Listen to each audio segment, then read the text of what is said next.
July 15th, 12 to 6 p.m. at Leimert Park as we celebrate the 10th anniversary of Black Lives Matter. This is a community call to action from KBLA Talk 1580. I done plant my seeds, now I'm rooted. Brown skin popping, I'm rooted. Can pull the hood out me, I'm rooted. Rooted, nappy head, rooted. America has a problem.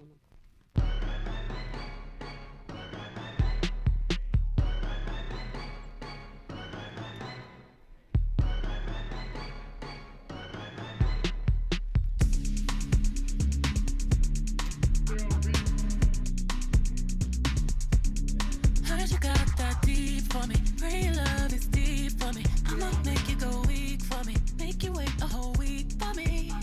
I see you watching, feeding. I know you want it. Happy Hump Day. It is Jill Munroe. You are checking out RSVP with Jill Munroe on KBLA Talk 1580. This is the show where we hit all the trending and hot topics, and we have a lot to talk about tonight, so I hope you're ready. You got your snacks? You ready to go?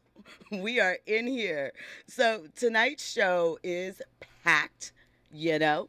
We are discussing in the first hour Aretha Franklin's will. You know, she had two handwritten wills. Aretha passed away a few years back, but her estate is just now being settled. We're going to talk a little bit about how that went down and get some opinions. I have a contributor with me tonight, Trent the Artist. We love when Trent is on board, the Keep It Real friend. He's going to share and give his commentary, which is always scintillating.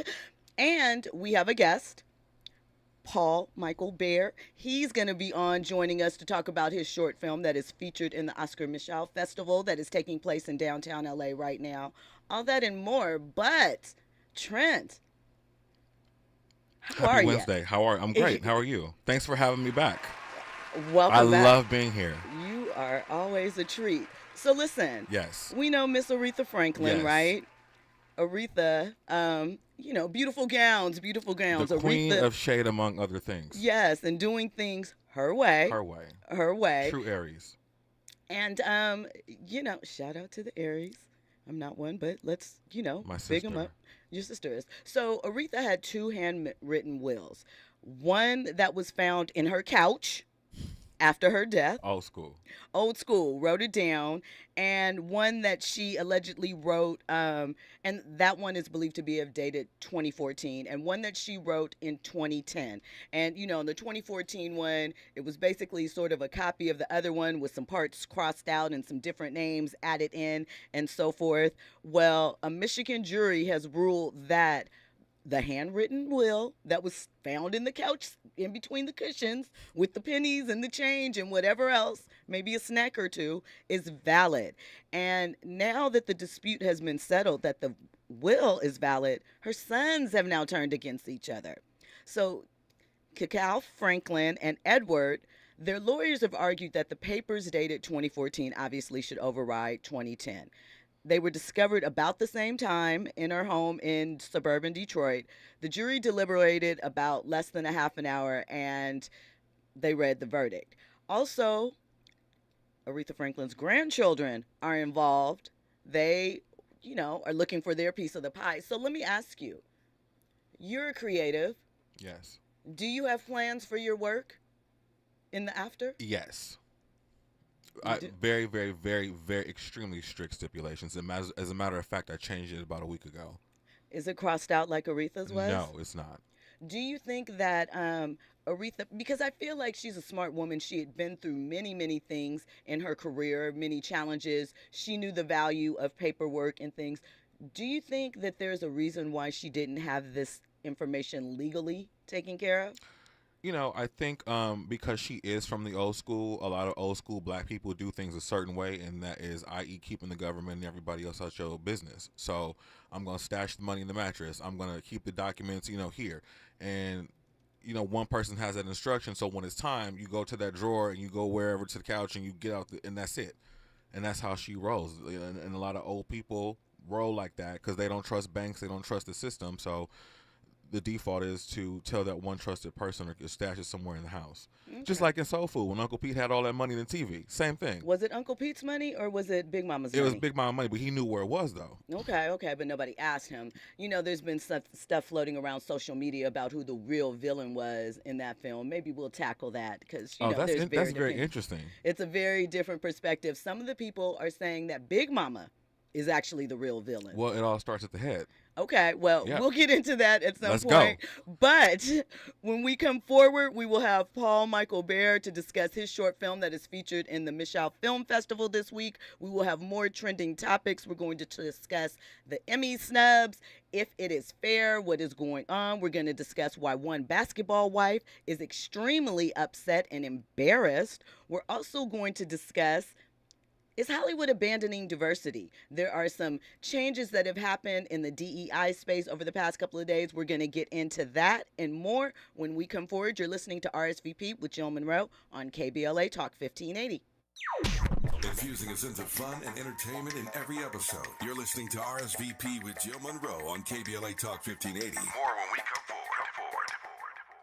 Have you heard about Lendistry? Lendistry is a national Black-led small business lender that is headquartered right here in LA. Once you've started your business, Lendistry provides flexible financing options starting at $50,000 to help you access the affordable capital needed to grow. Visit lendistry.com/KBLA to learn more. KBLA Talk 1580 stands for Unity and Healing. African Focus Incorporated is a nonprofit organization based in California that focuses on the growth and well-being of Africans all around the world. Their mission is to promote the well-being of people of African descent through knowledge and appreciation of one another by building a bridge of love and understanding. African Focus Incorporated strives for cultural, educational, and economic growth. They're the organization behind the African Family Induction Ceremony, African Goodwill Awards, African Focus Trailblazer Tours, African Dance Competition and Showcase Los Angeles, Family Day, Good News Windows Microfinance Project, and more. To volunteer, travel with African Focus, or to attend one of their community building events, please call 310-676-7730. That's 310-676-7300. Or visit AfricanFocus.org. This is a diaspora-wide community call to action from KBLA Talk 1580. Sometimes we lose, sometimes we win. Sometimes we try to fit it all in. Sometimes we don't know what's in store. Sometimes we find what we're looking for. Sometimes we're rolling easy and free. Sometimes 1 and 1 makes 3.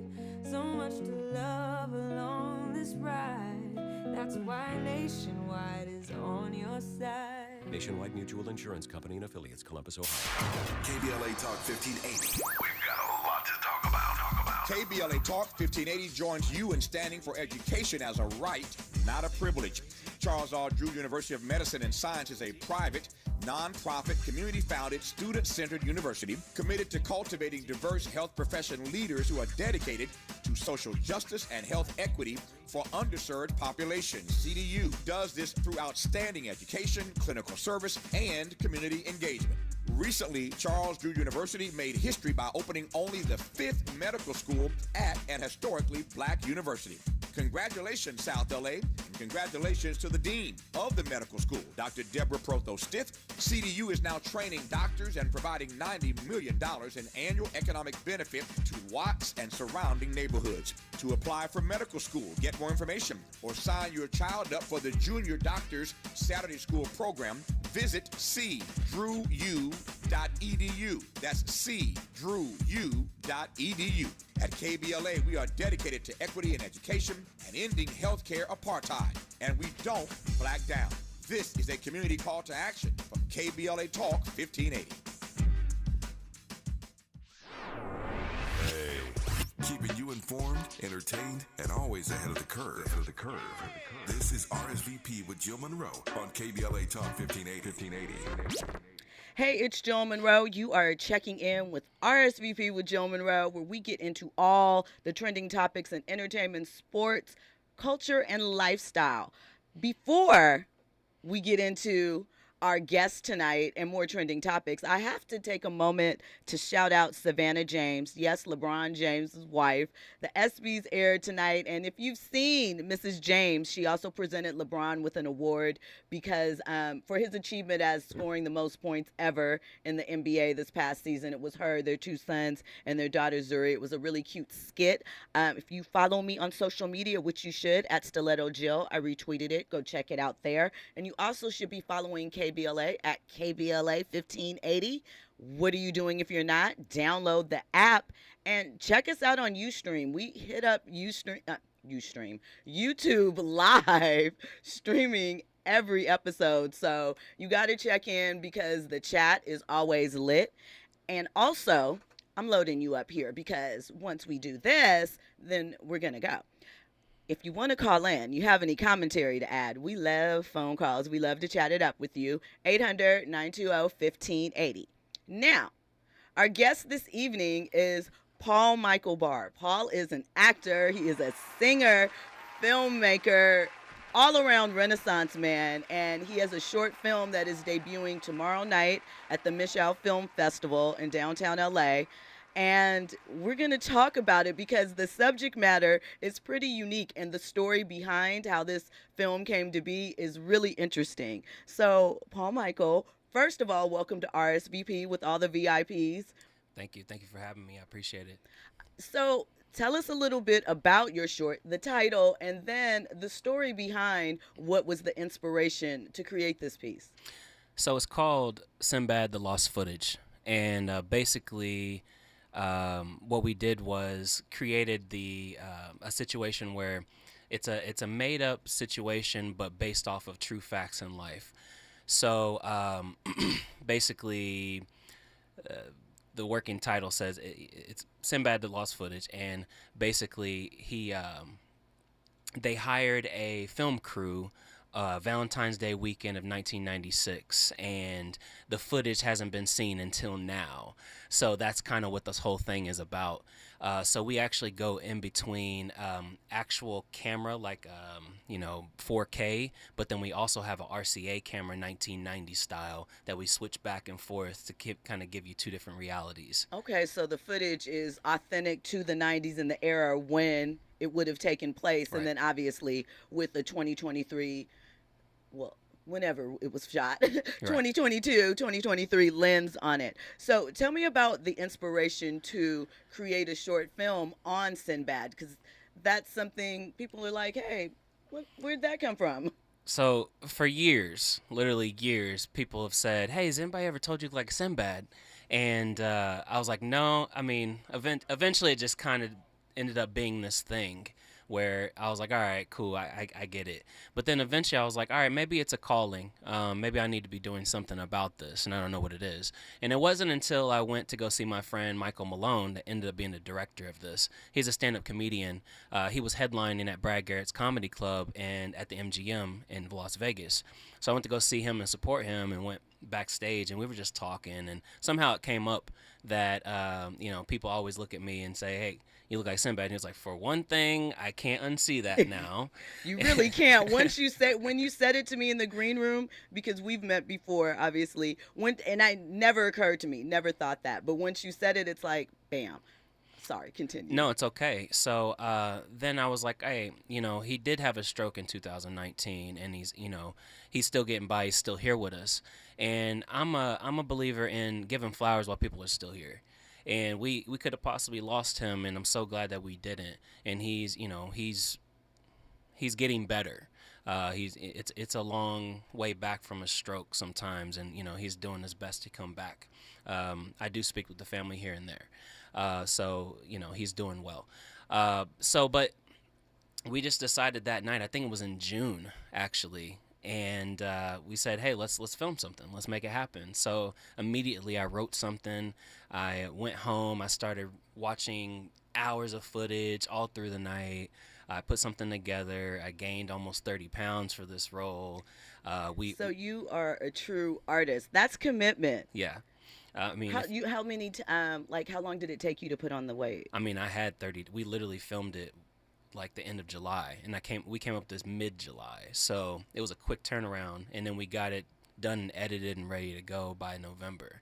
So, and we have, I had my cousin be a part of this. He did the music for it. I even put some of my original music in there, so you'll hear some of my stuff as well. It was a whole big thing that we put together really quickly. And my homie Alec Clausen, he has a really big background as a dancer, but he's an amazing videographer and editor, and he put this together. So I'm very, very thankful for that entire team and full of gratitude. And Cheyenne Johnson, she did all of my makeup and hair and stuff like that. So really just brought this character to life. And when people see it, like, I think they're going to enjoy it. So as a creative, when you decide to take your baby and share it through the film festival process and so forth, what's that like, and how do you decide which film festivals you want to submit it to? And ultimately, when you do that, what is the goal? Like, what do people submit to film festivals with the idea of happening? So I've been in the film festivals for a few years now, and I've been able to study what different certain ones look for and what it makes sense to actually put into a film festival, and which ones that might, be a little bit more lenient in what they look for and things like that. Because it is politicized in a little way as well. It's kind of like, who do you know type of thing too, and like, have you been coming around and supporting the festival? There's a lot of things that go on. But then, there's other ones as well out there that you could possibly just, submit and get into because you have good content. But there's thousands of submissions that run through. And with something like Oscar Micheaux's Film Festival, there's only 300 that get picked. And, luckily we were able to be a part of that. And I wanted to be a part of Oscar Micheaux, just given Oscar Micheaux and who he is. So it's always a blessing to be a part of that. Well, in case our audience isn't aware, can you share a little bit about who Oscar Micheaux is? So Oscar Micheaux was the first black man to both create and distribute his own films. And it's just being a part of that history and being part of a film festival with that kind of background is just, I'm full of gratitude with that. And to answer your question on how I picked which ones, I even also have picked some in Michigan because Sinbad's from Michigan. I chose Oscar Micheaux. I've chose some other ones that are on my bucket list, just to kind of pitch them out there, see what happens type situation. So, you hit some and you miss the other ones, but then you try again next year with something different. So, what is the creative process? You said that you turned this around so quickly, the idea sparked. Is that generally how you work? You can turn something around creatively within a 30-day time span, or was this just a special situation? How do you go about building and creating your work? Because obviously this isn't your first film. So. Well, the first important part is getting funding, right? So like, we get the funding, then we can make things happen quickly, or hopefully we have enough funding to kind of take our time with it. This was just a 7-minute film, so we're able to do a quick turnaround. It's only 7 pages that I have to write, and then I can actually go right into the character and just really do, indulge in all the things I need to indulge in to make that character come to life. So not everything would I be able to do 30 days, but, short films, sure. But, TV shows, movies, things like that, that's going to be a process. So also featured in this is Charles Malik Whitfield, right? Mm-hmm. A lot of people are big fans of his work in the Temptation series. Mm-hmm. Yeah, he was Otis, correct? Yes. Yeah, so we love him. And a bunch of other things. He's been working consistently in the industry for, I want to say, like 30 years, something like that. So how do you go about, when you are working on an independent project, getting talent that has been legacy talent that has been around for a while or used to bigger budgets? How does that work? Is it relationships, or how do you maintain those things? This whole industry is all about relationships, and I'm one of those people that have never asked anybody for anything. I wait for that one moment to ask, for my one ask. And Charles Malik Whitfield is one of my mentors, one of my big brothers in this industry, and he's always just been a voice of just like pushing me to be great or whatnot. And I hit him up and told him about this project, and he was like, I don't know if I'll be in Vegas, but if we can make it happen, we make it happen. So originally that whole part of him being in it wasn't even in the script. He was like, yo, I'm in Vegas right now, how can we make it happen? So I was like, I put my thinking cap on and I came up with the scene and I wrote it. and we filmed it literally 2 days later in his hotel room, and we got it. So not only just Charles Malik Whitfield, but we have Tally Brinson. Tally Brinson did the quad on BET. I also have Malachi. He's an amazing dancer. He's a lead dancer in Michael Jackson 1 in Vegas as well, which is a huge show. He goes by Kid Monster on Instagram. He's gone viral on there. So I had a lot of people come through for me that are amazing talents.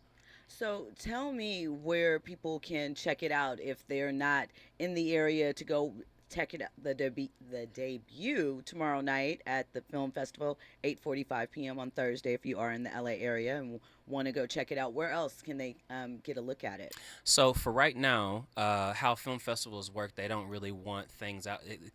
They want it to be a premiere in their area, so it's offline right now. But as soon as we're done with this film festival run, I'll be putting it up on YouTube.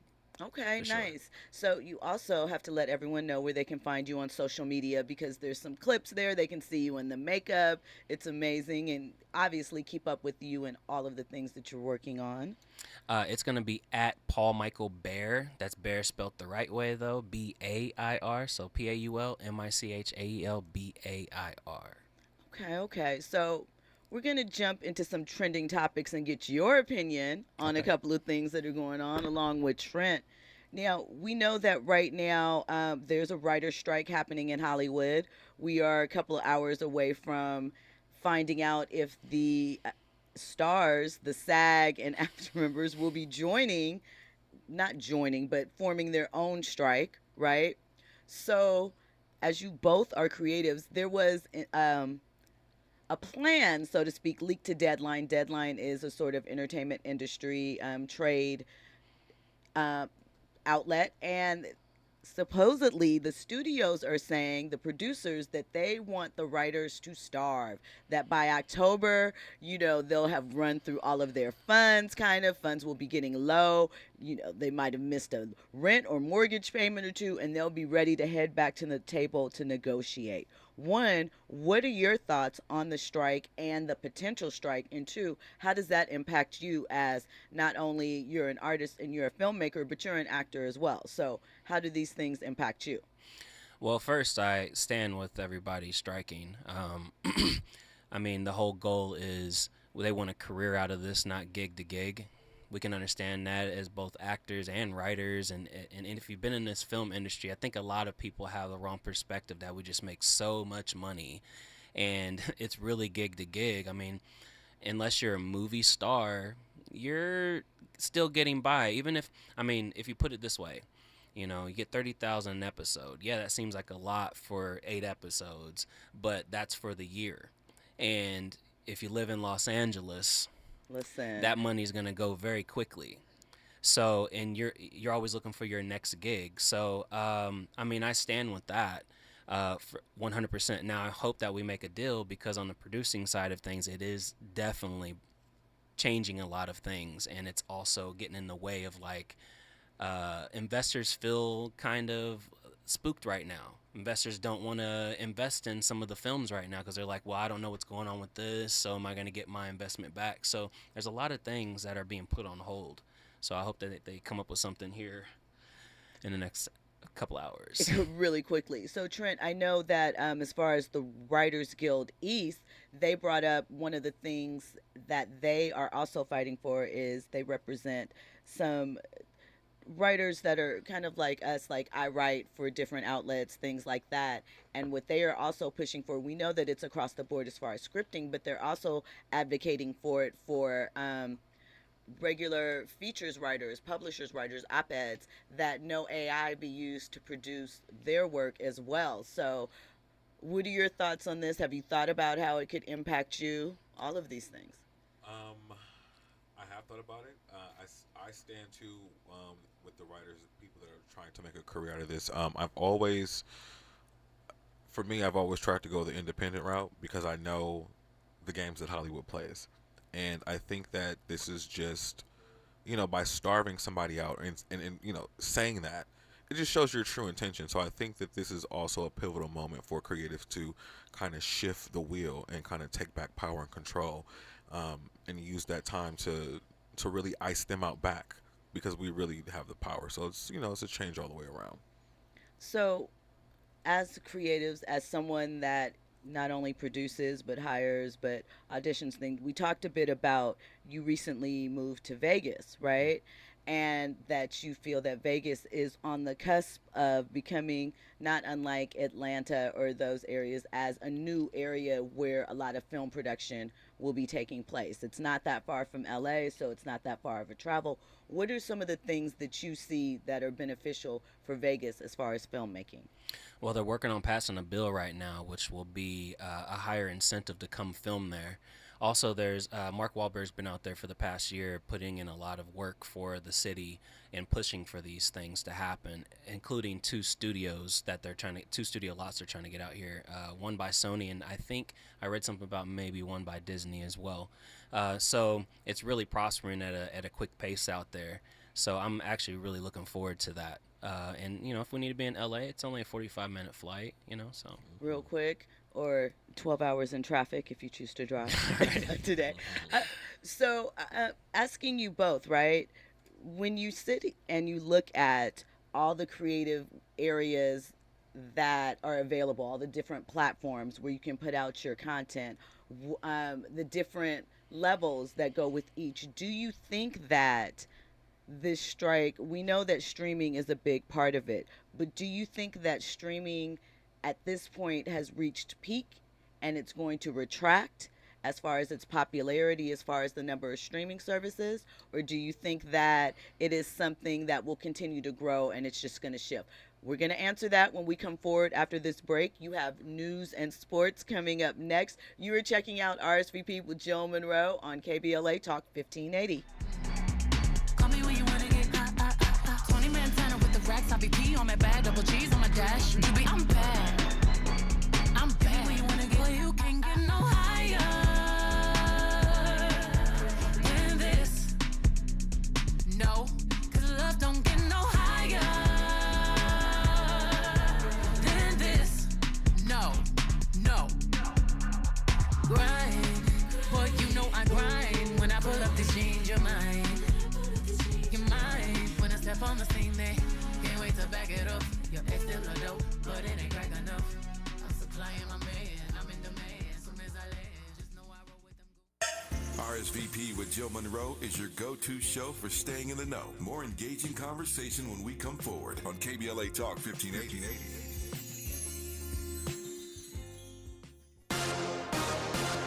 I'm Doug Davis, and here's the latest from the Black Information Network. President Biden is visiting Finland after wrapping up a key NATO summit in Lithuania. Biden will hold a bilateral meeting with the president of Finland in Helsinki on Thursday. Finland officially became the 31st member of NATO in April, marking a major shift in the security landscape in northeastern Europe. Buffalo Bills safety Damar Hamlin will soon be returning to Cincinnati, Ohio, bringing training that aims to save sports players' lives. Back in January, Hamlin collapsed during a Monday Night Football game against the Bengals after he suffered a cardiac event. Tonight's Powerball jackpot is up to $750 million. Nobody has won the Powerball's top prize in nearly 3 months. The jackpot has a cash option of $378.8 million. Meanwhile, the Mega Millions jackpot is up to $560 million after there wasn't a winner in last night's drawing. And that is the latest. I'm Doug Davis from the Black Information Network and BINnews.com. Hot, dry weather means making sure water isn't wasted. So for the love of water, California, everyone has a part to play when it comes to reducing water use. Let's make conservation a way of life. Find ways to conserve at SaveOurWater.com. Follow the leader. KBLA Talk 1580. Follow the leader. If you're not following KBLA Talk 1580 on all of our socials, then you're missing out. Download our app and find us on Facebook, Twitter, Instagram, YouTube, and on the web at KBLA 1580. That's right. Again, you can find all of our socials at KBLA 1580. We've got a lot to talk about. By the way, if you miss any of our weekday shows in real time, you can always catch up by checking out the podcast of your favorite shows at your leisure. At KBLA Talk 1580, we've got your black. Got your black. Follow the leader. Oh my God. Follow the leader. Follow the leader. Follow the leader. Follow the leader. Follow the leader. In our community, mental health struggles can sometimes go unnoticed. The suicide rate among Black youth has risen faster than any other ethnic group. only 1 in 3 African Americans who need mental health care receives it. African American women are only half as likely as their Caucasian counterparts to seek professional mental health services. Even those who guide us spiritually can sometimes face their own challenges. 45% of pastors say they've experienced depression or burnout to the extent they need to take a leave of absence from ministry. As people of faith, it's time to acknowledge it's okay not to be okay. You can pray and get help. Visit normalizehelp.org for more information and resources. Join us in raising mental health awareness in our community. Funded by the Los Angeles County Department of Mental Health and the Champion Counseling Center of Faithful Central Bible Church. Are you looking to steer your career in a new direction? Driving for Culver City Bus can be your ticket to a long-lasting career with excellent benefits and paid training. Culver City Bus is looking for customer service and safety-minded bus operators to join the growing team. Culver City Bus offers on-the-job training starting at $19.10 per hour, uniform allowance, and health benefits. Culver City Bus is a great employer. Let Culver City Bus connect you with an essential service job. If you enjoy driving, seek real opportunities for career advancement, and passionate about making a difference in the community, then you are invited to join the Culver City Bus team. Start your journey today by submitting an application at culvercity.org/jobs. For more info, visit culvercitybus.com or call live customer service operators at 310-253-6500. KBLA Talk 1580. We've got a lot to talk about. KBLA Talk 1580, connecting you with services and solutions. South Central Youth Empowered Through Action is the youth component of the impactful CBO, known as the Community Coalition. South Central Youth Empowered Through Action has chapters at almost every South LA high school. Say Yeah, as they are popularly known, is located at 80th and Vermont, but serves young people all over South LA. Under the COCO umbrella, they train youth organizers, help underserved scholars prepare for college, and work with students to help them gain admission to top universities. South Central Youth Empowered Through Action fosters teen activism, where young people have led campaigns moving tens of millions of dollars to South LA schools and forcing officials to make AP classes available to students in under-resourced institutions. SCEL scholars have taken part in the March on Washington, been published in major news outlets, and been elected to city council. Long before she was mayor, Karen Bass started the program when she founded the Community Coalition. To donate, volunteer, or enroll a student in South Central Youth Empowered Through Action, please visit cocsouthla.org. cocsouthla.org. This is a community call to action from KBLA Talk 1580. Want my secret for how to prep for summer getaways and get-togethers and get everything for less? Kohl's. I just went shopping and saved big on sunny day essentials like tees, tank tops, shorts, capris, swimwear, and beach towels. Because for every one I bought, I was able to get a second for only $1. Plus, I earned Kohl's Cash. So head to Kohl's and find the top styles for the lowest prices. You'll thank me later. Select styles. Offers in July 13th. Some exclusions apply. See store or Kohl's.com for details. KBLA Talk 1580. Curating the most compelling stories and delivering them straight to your ears. You're listening to RSVP with Jill Munroe on KBLA Talk 1580. I wanna capture the essence of being unbothered. Is this a Marion? Oh, yeah. This is a Marion, right? Yeah. Hey. I've been acting hella different lately. Can you hear me? Can you get my new number to my baby? Can you hear me? Got too much security, none of them can get near me. My mink be so furry, got them vultures trying to get me. Oh, my be hella loud. Can you hear me? My be hella loud. Welcome forward. You are checking out RSVP with Jill Munroe here live on KBLA Talk 1580. I am joined by filmmaker, actor, and singer. Oh, we're going to get into that in a second. Paul Michael Bair. And, of course, our Keep It Real friend, the realist, Trent the Artist. So before we came forward, right, I asked you guys your thoughts on streaming. If you feel that streaming has reached its peak, if the byproduct of streaming being everywhere is that the product is diluted and that we have seen sort of the last of those days where we can't wait to see what's coming on Netflix and Hulu and Disney Plus. What are your thoughts? Okay. Yeah, I was gonna give the floor up for a second. I think that people have probably became addicted to the binging side of that. So do I think that it's ended? Probably not. I think that the structure of it may be tweaked. It's gonna have to be, otherwise they're just not gonna have things made for them. They might have some things like that will last them for maybe a year or 2 years from now, but something's got to happen with the WGA and with SAG for there to be something going forward. How people take in that content, I don't think that really changes though. To how many streaming services are you subscribed to? Oof, a lot. All of them. All of them. So the same. Do you still have cable, or you don't have cable? No. Nope. No attachment to that. Not at all. Trent, what about you? You know, streaming is very interesting. I have a very different take on streaming. I like streaming. It's okay, but what's going to happen when the internet breaks? No one has thought that far, because we live in a time where we don't know what's going to happen next. There's so many changes, right? We already see that certain countries have restricted internet usage or slowed it down. So what's going to happen when that eventually trickles over here? We won't have all these streaming services. So I think that most people or most creatives, the idea is to, you know, be on traditional medium on television, but then we've got all this stuff going on the other side. So I think what's going to end up ultimately happening is that people will get tired of Hulu and Netflix as these big streaming services rely on AI and not real content. That's why they're striking. Yes, people are going to shift to something real, because at the end of the day, people want human connection and something that they can actually relate to with people that they can see and feel.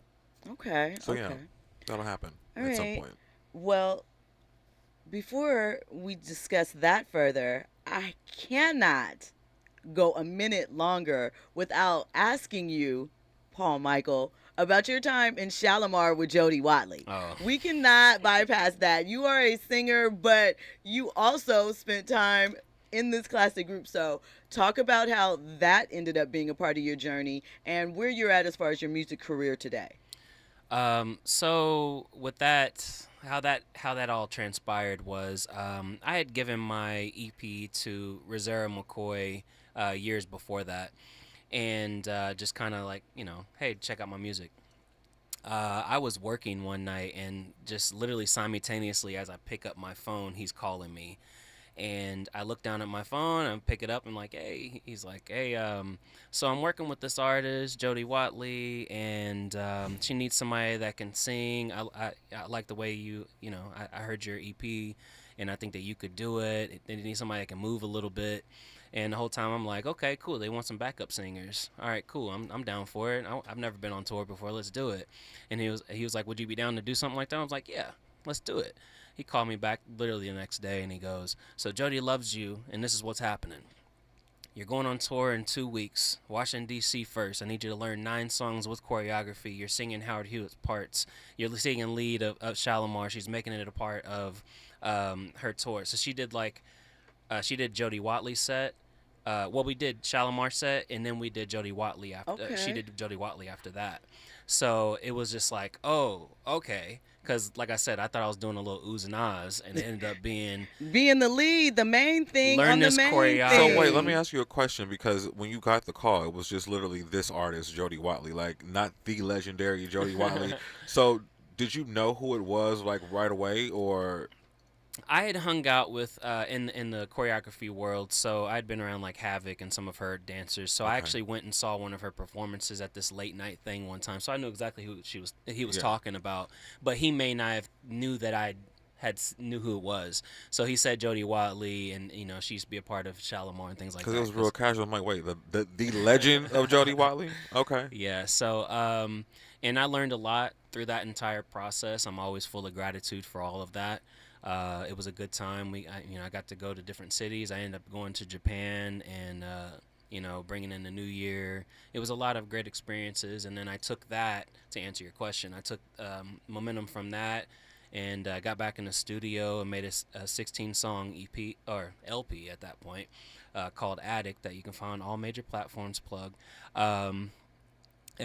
except for Amazon for some reason. I don't know why it's not on there, but you can find it anywhere, you know, you can get music. How things are going with my music now, I actually, you know how they say you called me a Renaissance man earlier, but more of the fact of like a master of, I know a lot of things, but a master of none, right? I think that energy flows where, momentum flows where energy goes, right? So I put a lot of my time and effort into this side of the world of producing and TV, and I get a lot more out of that. So I've kind of put back burner of that. I don't really want to be the artist anymore. However, I do write, and I still do music here and there, but it's just not my first love anymore. Yeah. Okay. So tomorrow night, 8:45 at the Micheaux Film Festival, we're going to see your film. How does that feel, like waiting, anticipating? Are you going to do a red carpet? What happens at the film festival when it premieres? So tomorrow, it's actually, I think it's 8:40 is the block when it starts. I think we might be 5th or 6th in line of that. I'll be there all day just supporting other people's films and networking. And then I'll step away, get fresh, and then come back and at like 8 o'clock and then do a step and repeat with all my friends and family and everybody that's coming through. And then we go in, we enjoy it. Then there's a Q&A afterwards. It'll be the Q&A with myself and the director, Michael Malone. And then we come back on Friday, and there's a big media red carpet at that point where, you know, we have our interviews. Same thing you did last year. Okay. Yeah. Amazing. So, Paul Michael, tell us once again where we can find you to keep up with you and all your projects and all your future projects. It's going to be at Paul Michael Bair on IG. That's BAIR.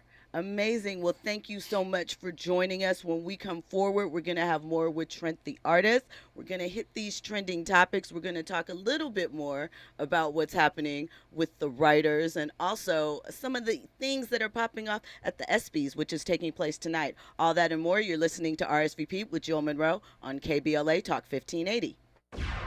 Trending topics and the hottest happenings. You're listening to RSVP with Jill Munroe on KBLA Talk 1580.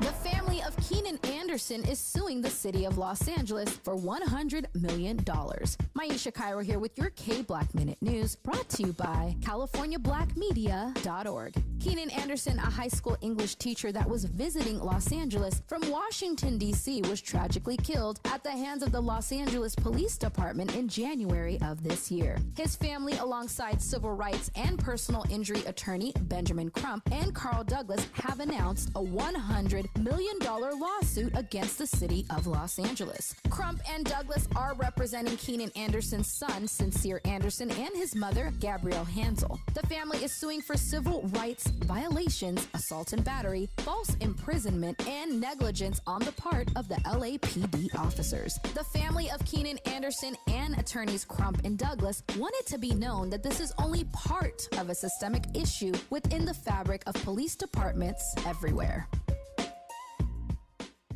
Hey LA, are you feeling the heat? LADWP has rebates up to $225 on new air conditioners to help you beat the heat and save money. Plus, you can sign up for Level Pay to get predictable monthly bills for easy budgeting. Stay cool. Visit LADWP.com/COOL-LA. That's LADWP.com/COOL-LA.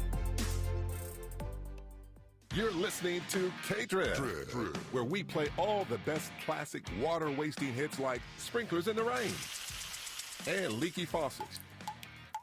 They're tunes from another time because now that we face a hotter, drier future, every drop counts. Despite an extremely wet winter, keep using less water, fixing leaks, and reusing indoor water for your garden. Visit SaveOurWater.com for more ways to conserve. Up next, brushing your teeth with the water on. I'm getting vaccinated with Prevnar 20. So am I, because I'm at risk for pneumococcal pneumonia.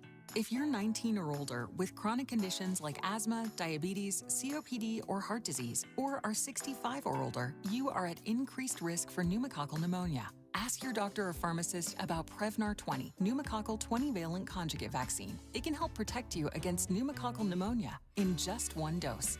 Even if you've already been vaccinated with other pneumonia vaccines, Prevnar 20 may help provide added protection. Prevnar 20 is approved for adults to help prevent infections from 20 strains of the bacteria that cause pneumococcal pneumonia. Continued approval may depend on a supportive study. Don't get Prevnar 20 if you've had a severe allergic reaction to the vaccine or its ingredients. Adults with weakened immune systems may have a lower response to the vaccine. Side effects include pain and swelling at the injection site, fatigue, headache, muscle, and joint pain. For full prescribing information, please call 1-855-213-2138 or visit Prevnar20.com.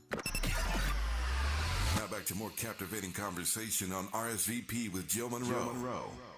Hey, it's Jill Munroe, and you are checking out RSVP with Jill Munroe, and we are live with Trent the Artist, our Keep It Real friend. So we were talking briefly about the writer's strike and all of that, and I know we're going to get into this more next hour, but let's get into it a little bit now. Yeah, let's do it. Did you see some of the Emmy nominations that came out? You know, I haven't, and I don't want to jump the gun on the topic? Yes. Okay. Well, we'll just say this. We'll give this a tease, and then we'll go on to another one, and we'll wait for that.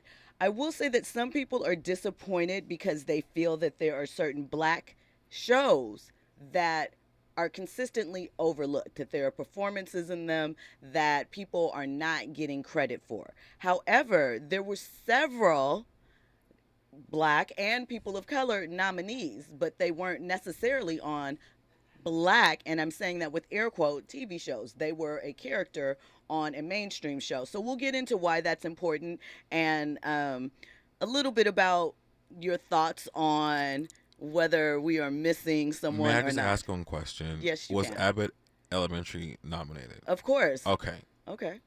I don't think that is a black show, though, and that's something that we'll talk about. All right. I think that it is a show that has black people, and obviously it was created by a black woman. Yes. But I do not think that in and of itself I would call that, yeah, that's a black show. Yeah, right. So I got you. That's just that. So one of the trending topics that we saw that was kind of interesting, kind of weird. There's a New York principal that was using Snapchat to lure a 16-year-old girl to meet him in a remote location for sex. He had with him condoms, chicken nuggets, and a Grimace milkshake from McDonald's. Sir. What is happening? Why are, in this era, right, why are people committing? Now, I know Snapchat messages disappear, but if you're arranging to meet up, that's in person, face to face. Whatever you're saying on there, why are you comfortable doing that? A Grimace milkshake? That's what you thought it was? It was the chicken nuggets for and me. the Grimace milkshake is what took me out. Like, they've only had Grimace milkshakes for like 3 weeks. A week. I mean, what is up with that? You know what's up with it? This is normal pattern behavior for this principal. He just got caught up, but he's been doing it for years. I bet you if you go back in his whole entire academic career, you've got probably 5 girls a year that can vouch for him being Quagmire. Sure. I mean, I just think that it's so sad that you have to watch everywhere. You have to be cognizant of everything that is happening. Yeah. All of them. It's a mess. It's a mess. So he got caught up, though. We'll see what ultimately happens with them, right? So really quickly, we're going to touch on the social media sensation that is Threads. We know that over the weekend, it's about to hit 100 million followers. I mean, listen, that's big money. One thing that I will say about Mark Zuckerberg that I will always say is that he, without a doubt, knows how to capitalize on an existing property and make it better. Yeah. Take all the best points. He's someone that you look at and he doesn't have to be first. He just has to be in the game. And it's interesting to me. It brought up an interesting point because I was having a conversation with someone. Typical of his peer group. Right. So let me ask you this, because I had a friend that was saying it doesn't pay to be first in a lot of instances, that it just matters that you have the drive and you can come along, because when you aren't necessarily first, you have the benefit of seeing the mistakes that were made by the other person, things that because you look at don't Threads. take all the heat. Right. Like you look at Threads and there's an edit button. People have been begging for an edit button on Twitter for forever. And when Twitter did introduce the edit button, they charged for it. Now, make no mistake about it. We know that some type of monetization is coming to Threads, and quickly at the rate that it's growing. But do you know that they're saying that Threads has surpassed Twitter's biggest numbers as far as impression already? I think they're at 8 billion. The highest that Twitter's ever reached is 5 billion. What do you think it is? I mean, I'll tell you what I think, but what do you think? Here it is. It wasn't something that was started from scratch per se. It literally just imported all of the users that it already had on an existing platform. So it's kind of like cheating. You didn't build this thing from the ground up. You copied everybody else's and you just fine-tuned an idea and kind of made it your own. So there was no real, build up from the ground up. There was no real marketing campaign. It was an app within an app that was already, it was set up for you. Well, I think when Elon started, throwing shots at Mark, they said that Mark advanced the project because it wasn't something that was necessarily a priority for him at first. They have a small team that's working on it, and now it's blown up. They're still tweaking it. They're still making adjustments. I think one of the things, the advantage that they have, a problem that all social networks have, is establishing who do I follow and who is following me. We know it's very important. You are on there performing, for lack of a better word. I don't exactly mean that, but yes, you're out there giving your thoughts, your imagery, your whatever your content is for someone, and you want to make sure that someone sees it. The thing about Threads that makes it so easy is that you just pull in your followers and who you are following from Instagram. It's all integrated. It's quick. And even though they have you in a 360 deal, read those terms. I mean, I went ahead and did it anyway, but I was like, gee, not gonna get me. They have a lot of access with this app. What I am going to do is utilize these type of things on a whole nother phone. That's going to be the plan. Oh, okay. That you don't, where I'm not doing the same type of things. Like, there will be no health information. There will be no financial transactions or apps on a phone that I have. I might just have a social media phone just for that, because we don't want, too much. It's too much. It's too much access. We know that they're selling it. We know that there's nothing for free. So there has to be a payoff. The servers, all of that you have to deal with. But it'll be interesting to see. I also want to see if this match actually happens with Elon and Mark Zuckerberg. You saw Mark posted he was working out with some UFC fighters the other day, had his little cuts in there. He's, showing off that should it pop off, should it come down to it, he's ready. He's about that action. Whatever. Or something, I mean, and what they do. Yeah. You might as well fill up a kiddie pool with some mud and let them grease down and wrestle. It's ridiculous. So let me get into some of these comments that are in the chat, because the chat is going in. Tony Yayo, goodness, says studios are vicious by trying to wait out the writer to exhaust their funds. Terry says, the union, meaning this WGA, wants Biden's influence, and SAG, after I actually think it's SAG, wants Biden's influence to set up binding arbitration. Maybe that might help the writers' union. Pretty Brown Mimi says, shout out to Shalimar. Yes, they're legendary. Shout out to Paul Michael, our guest that was just in. T. Sworn says, great topics. He also said that he does not consider Abbott Elementary, like a black show. And also, T. Sworn said that Blackish is another example of not a black show, which I find interesting, but I actually have a friend that agrees with you on that. So, like I said, the chat is active. If you want to call in and talk about any of these topics, you can reach out at 800-920-1580. Hit us up on social media, KBLA 1580. I'm at Stiletto Jill. That's Trent the Artist. Or take us with you. Download the app. You can also leave messages there for any of the talent on the station. So if you're a little gun shy, you don't feel like right now, or you can't at the moment, you want to put together your thoughts, hit that message app and leave a message. We love hearing from you. We love that. So when we come forward, well, we're not going to part ways with you yet, but let me just tease what we have coming up in the next hour. We have filmmaker Jeremy Baptiste He's going to talk about his entry into the Micheaux Film Festival. It's a topic I think that we all can relate to. We're going to get his backstory. We are also going to discuss more trending topics with our Keep It Real friend, Trent the Artist. We're going to talk about if the Emmys snubbed Black TV shows, have some examples that we're floating around Twitterverse and Instagram in the social media sphere of examples of shows they feel that were missing out on that. And of course, we're going to get into a little bit about one of your favorite basketball wives, maybe basketball ex-wife, but she's feeling embarrassed. She feels like she was totally mortified with something that went down, and she had to talk about it. You know what? Are you going to think, you've been on this girl's head for about a week and a half. I really have, because she wants the attention. Here's my thing. You are obviously seeking attention with this. You have a goal in mind. I'm going to help you get to it.